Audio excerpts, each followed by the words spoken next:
This is Jeremy Jorgensen, host of the Why Edify podcast, proud member of the Education Podcast Network. Each show on the network is independently owned, and the views expressed may not represent those of other podcasts. For the best education podcasts, visit edupodcastnetwork.com. Hello, Empowered Principals. Welcome to episode 381. Welcome to the Empowered Principal Podcast, a not-so-typical educational resource that will teach you how to gain control of your career and get emotionally fit to lead your school and your life with joy by refining your most powerful tool, your mind. Here's your host, Certified Life Coach, Angela Kelly. Well, hello, my Empowered Principals. Happy Tuesday. Welcome to the podcast. Good to see you. Good to be here. I wish I could see you in person. I would love to give you a big hug and say hello. Thank you for being a principal. I love you all, and I'm just so proud of all that you do. I know you're out there working your tails off for kids, for staff members, for yourself, and it's such an honor to be here with you each and every week. So thank you for listening. I really do appreciate it. It's like having a big family where I haven't met all of the people yet, and I can't wait to meet you. I really do hope that you will consider joining EPC.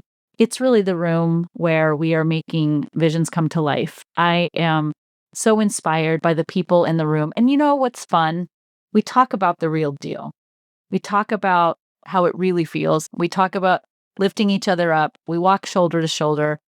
I have a client in there who's always asking, can anybody else relate to this experience? And everyone's like, yes. It's so much fun.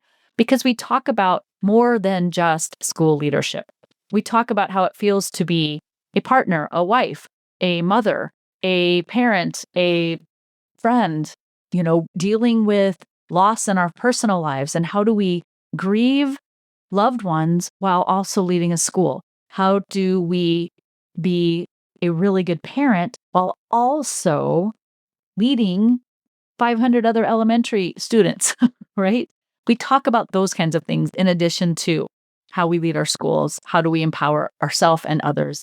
It's the most magical hour of my life. I love, love, love EPC so much, and I would love to meet you. And of course, you are invited in to EPC. This is now what? I'm recording here towards the middle of April. You're welcome to join in now. You're welcome to join in this summer. We're going to be doing a lot of planning and preparing and getting you ready, getting your identity all worked up, ready to go to be in the seat of the Empowered Principal when you go back to school in the fall, which will be here before you know it. As I mentioned on last week's podcast, how quickly 3 months go. So here we are in the second quarter of the year. In a flash, you will be back to school starting a new year. And I invite you to come in to EPC now so that we can get your plans underway. We can get the summer of fun for you all planned out, ready to go, so you can have a wonderful summer, get the rest you need, get all that play in so you are planned, prepared, and you're playing, having fun. That's what I hope for you this coming summer. All right. Today's episode is really coming off of the conversation I just had with one of my one-on-one clients. This client has been working with me since the very beginning. We've coached together for the last 4 or 5 years. She's very, very savvy. She's very empowered. She's very attuned to her mind, to her heart, to her feelings, and to her brain when her brain's trying to sabotage her. And this conversation was so rich, I wanted just to share with you a piece of it so that you could take this episode and contemplate what this conversation might mean for you and your experience in school leadership. So this principal has been in around 5 years now, and she's not brand new. I've been with her since she's been new. We are what I would call a very seasoned school leader. She knows her stuff and she's getting very comfortable in her skin. She's stepping into the identity and really is able to manage her mind and her emotions in the school leadership position. So this client had to take off a couple of days because she was sick. And I have a whole separate podcast coming up about being sick and what that looks like as a school leader, because we don't give ourselves permission to be sick.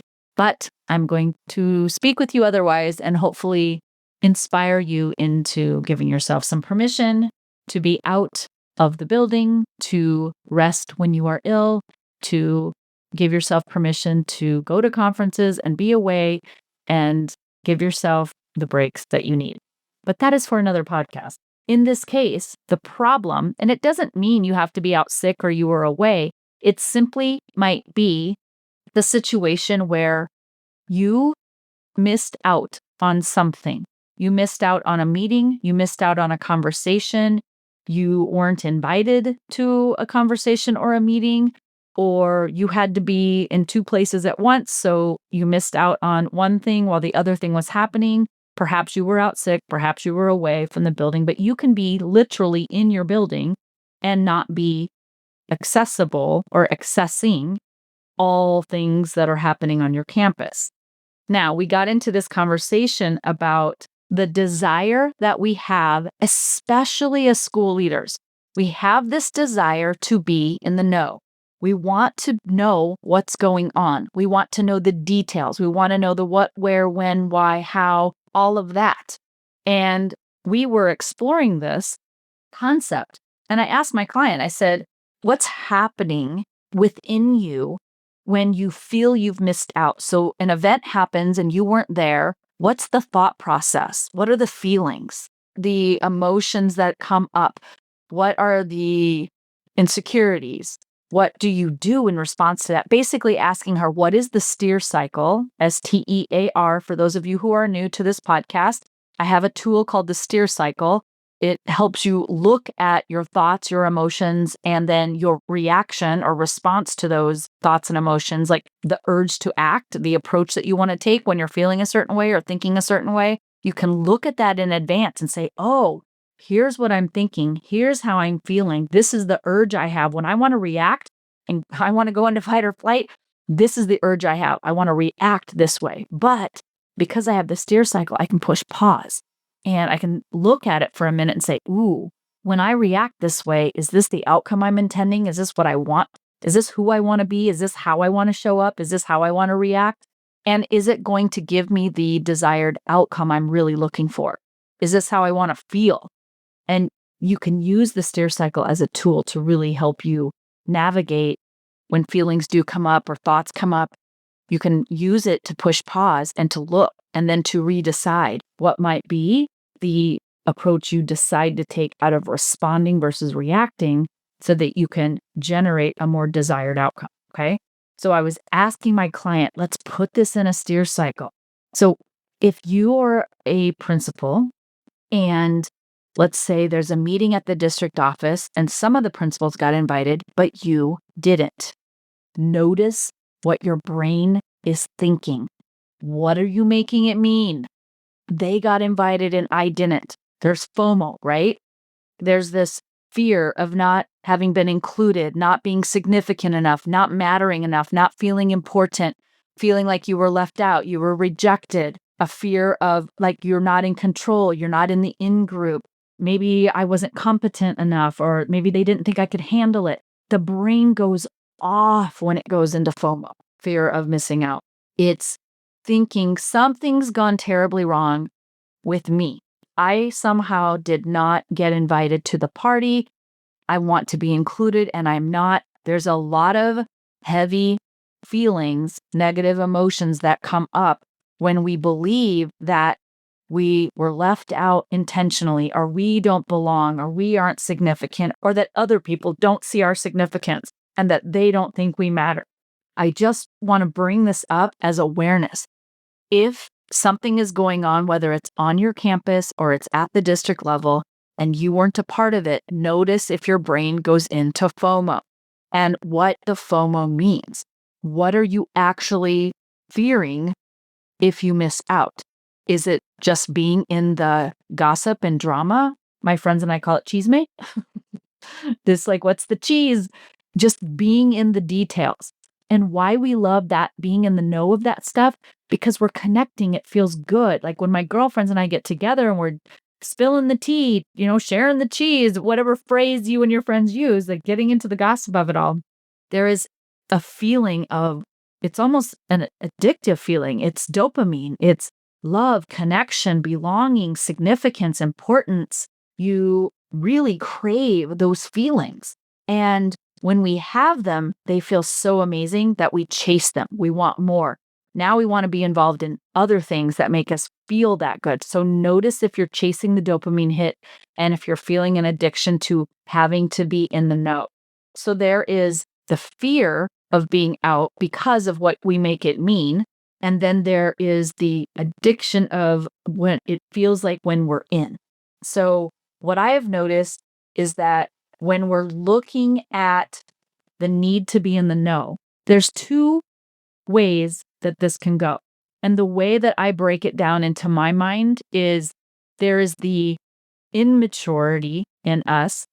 As my client said, she goes, I can see my teenager brain is showing up here.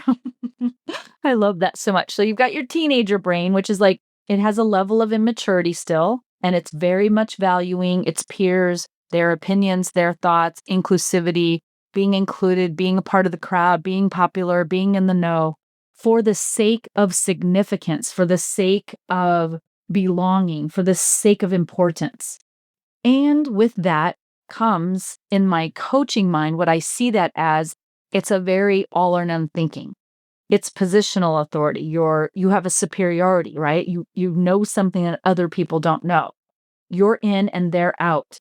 There's pride. There's like this exclusivity that feels good when you're in it, but feels bad when you're not. Do you see it? It's an all or none, in or out, yes or no, knowing or not knowing. It's very binary in its concept. So, and there's a level of immaturity in that way of thinking, because we tend to think it's all good or all bad, right? When you look at little kids, they're either happy or they're upset, right? They don't live in a land of just contentment, right? They tend to be very, I'm loving my life right now as a toddler, or I'm having a tantrum as a toddler, and I'm feeling rested as a toddler, or I'm tired as a toddler, right? Their lives seem much more binary. Perhaps it's the complexity of the brain development and such. But what I see is when we're in school leadership, if we haven't addressed that teenager experience where that immaturity comes into play as an adult, and we're still feeling the need to be in the group and be in the know so that we can feel important and significant and powerful and knowledgeable and have, status with our peers, status with the administrative team, and status with the teacher team. Like, teachers aren't invited, but admin are. Just notice that that's happening. If it's happening, nothing's gone wrong, because most of us haven't even thought about this at this depth, which is why I'm bringing it up today. And most of us didn't even realize back when we were teenagers to reconcile and to heal some of those past pains when we got rejected, when we were left out, when we didn't feel like we belonged, we didn't make the team. We saw girls gossiping and we thought it was about us, or maybe it was about you. And there's some wounds that haven't healed. They come along with you. Like, your mind, your body doesn't stop forgetting those things until they're acknowledged and they're validated and they're processed, and then they can heal. Which is why I spend so much time talking with people about acknowledging your feelings, validating your feelings, and processing them so that they have space to heal. This applies here. So FOMO can be coming from a past wound. Notice that. You could probably recall right now, as you're listening to this, a time in your childhood or teen years where, or maybe even college, where this happened, where FOMO was a thing and it happened, and the level of maturity you had at the time was very hurt. Like, the maximum you could handle this, the best that you could do to handle it, was to try and get into the group or to feel very heartbroken and be very in rejection, very in sadness, very in grief about not being included. Notice that. Then that's what I would call like the less than empowered version of you. And it's decisions that are being made from a place of control or a place of insecurity or a place of FOMO. but it's a zero-sum game. Like I have to be in, and that means somebody has to be out. And for me to feel good, someone has to feel bad. And for me to be in the know means somebody has to be not in the know. For me to be included means somebody has to be excluded. Do you see that? Okay. Moving on to the empowered version of this. So there's the need to know from a place of maturity, from a place of empowerment. And the need to know isn't coming from, let's say, a more ego-based, a more positional-based, a more power-based. It's coming from the actual need to know. So in this case, my client had been out for a few days. And when she came back, she said, I had the biggest aha moment. And this really is a moment of transformation for each and every one of you. There will be a moment when you realize that I don't need every detail of every meeting, of every conversation. I simply need to know the outcomes that impact me, the knowledge to make decisions for myself and my team that are the most empowered and informed decision I can make at the time. You don't need to know the nitty-gritty details of every little thing and how it came down and who was there and what they said and who said what and what arguments were had. And you just need to know, give me the lowdown. What are the important things I need to know? What are the outcomes? What are the decisions? How does it impact me? Take in that information. And then that's when you can move forward and do what you need to do with the information you need, right? So even when you miss out on meetings, it doesn't mean you miss out on the message, that you miss out on the outcome, that you miss out on what you actually needed to know. You can get briefed on that. This is how you actually realize, oh, this is how people scale. Can you imagine being a superintendent and thinking you need to be in every conversation, in every meeting, at every site, at every district meeting, at every site meeting? And you need to know all of the drama, all of the little bits that you want to be involved in every little thing. This is how people burn out. This is how they get overwhelmed. You cannot scale your impact as a leader if you're trying to be in the ocean of detail. There is a maturity, there is a giving up of being in those little details and talking about the conversations and the details of those conversations and all the things that people said and did and the drama and the chisme and the gossiping and whatever, spilling all the tea, right? The maturity of being in the know is actually knowing what you need to know so that you can get your job done to scale, so that you can create impact to scale and influence, positive influence to scale. It's not about, I know because I'm the one and I'm superior and you don't get to know. It's, I need to know because I'm leading people and I need to make these decisions. And I want to know so that I don't hurt anybody by not having the right information or all of the information. I can use my need to know because I want to make a positive influence, a positive impact. There is a maturity and a responsibility that comes with being in the know, really being in the know. Think about CEOs who run companies. They definitely need to be in the know, but not with everything. And there is a letting go of that. And yes, that does mean, when you're a teacher and you are in the know with your grade level or your department, you have to let go of some of that being in the know when you step into, let's say, being an instructional coach. And then being an instructional coach, you're in the know with maybe the teachers and the other instructional coaches. And then when you step into maybe an assistant principal, you have to let a part of being in some of that know, you have to let that go. And then there's a maturity that comes into being the site leader. And then again, the district leader. With each evolution of your career, there is a maturity that you step into because there is a responsibility with knowing information and being invited into certain meetings. There's a reason not everybody goes to the HR meetings or the behavior, the discipline meetings. When you have to have maybe, what do they call them? You actually have to have this type of conference where I can't think of the name right now. I'm sorry. Like a manifestation determination meeting. When you're going into a behavior conversation where does this child qualify to be, disciplined in a way that's gen ed or special ed? What is the determination here? Going into those meetings, And there is a level of knowledge that needs to be known in those meetings. And with that comes great responsibility. So those meetings get limited. Not everybody gets to show up. Not everybody gets to show up to your HR meeting. If you're having a conversation with your superintendent and there's some HR stuff going on, not everybody's privy to that. Why? Because with that information, there's security and there's safety and there's sensitivity involved in the information. And it comes with maturity and it comes with responsibility and an obligation to honor what's being said at that meeting. And being involved doesn't become about you and whether you're good enough or whether you fit in or whether people want you there or not. It comes with, do I belong there because I understand what it means to belong and it means to go to that meeting because of the information I need, and I'm using that information to make informed decisions for those that I lead, versus feeling mad or upset or hurt or jealous or envious or insignificant because you didn't get invited to a district meeting where there were other people there.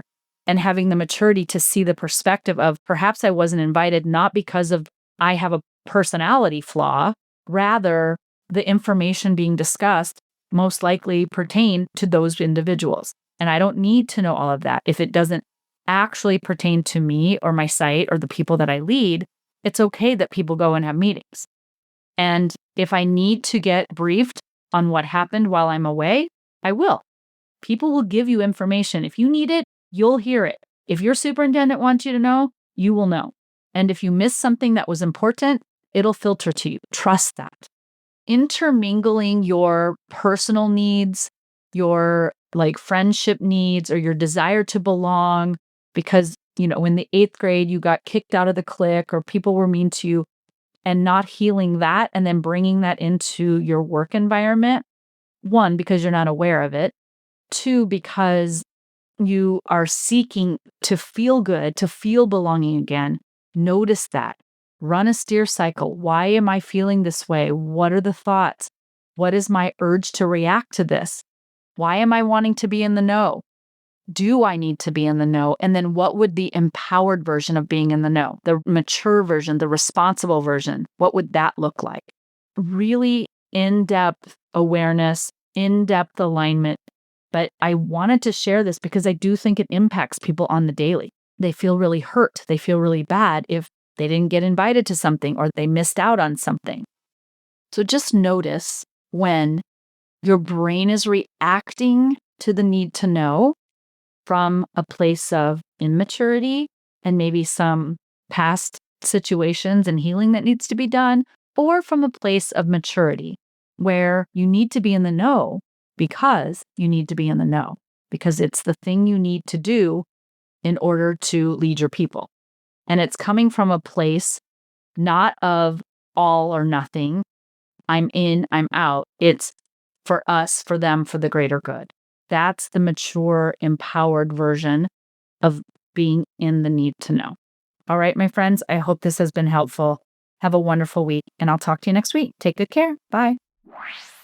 Hey, you guys, calling all first-year site and district leaders.